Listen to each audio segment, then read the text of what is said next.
First, we have the crippling global pandemic that we're all struggling with. And second, concurrent collapse in oil prices. The result of this has been a swift and broad-based repricing of risk across all the capital markets, across all sectors, asset classes, and geographies. Some of the most severe impacts have been in corporate credit markets.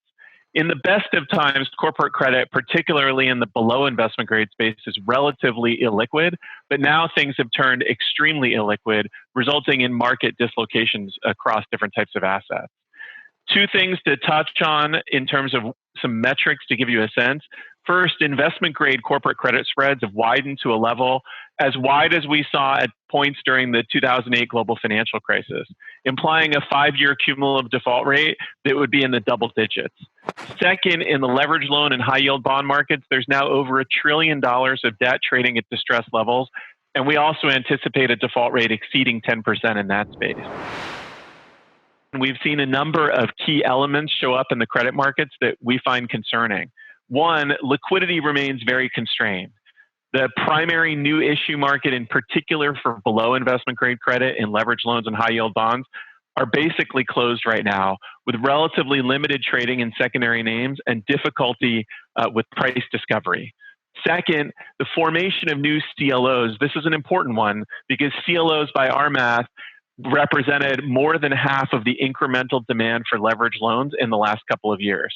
New CLO formation right now is effectively shut down, which limits the ability of loan transactions to come to market.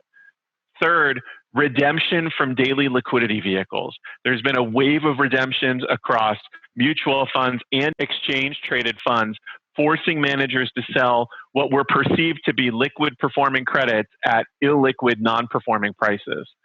Fourth, actions by rating agencies where they've begun to downgrade certain issuers, particularly those most closely associated with the issues between the pandemic and oil and gas, but where we expect to see a broader wave of downgrades to come over the coming months.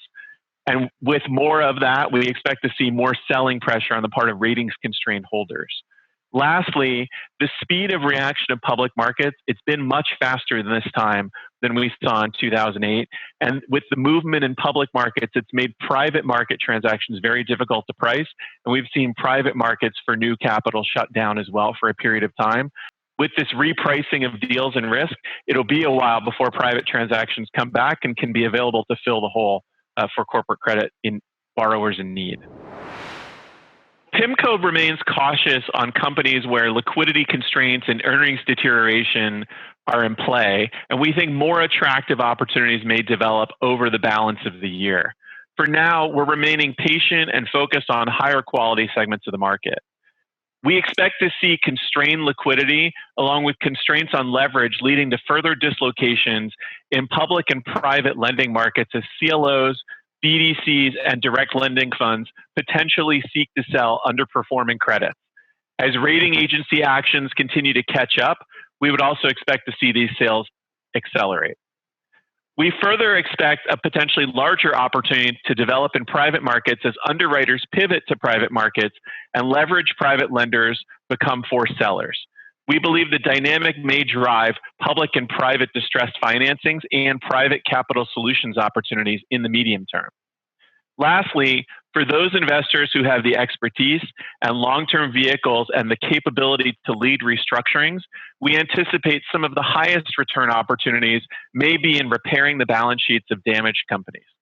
PIMCO has been preparing for this dislocation across our credit complex, and we believe that we have a number of vehicles that can capitalize on these opportunities and are customized to match investors' liquidity needs and different risk tolerance.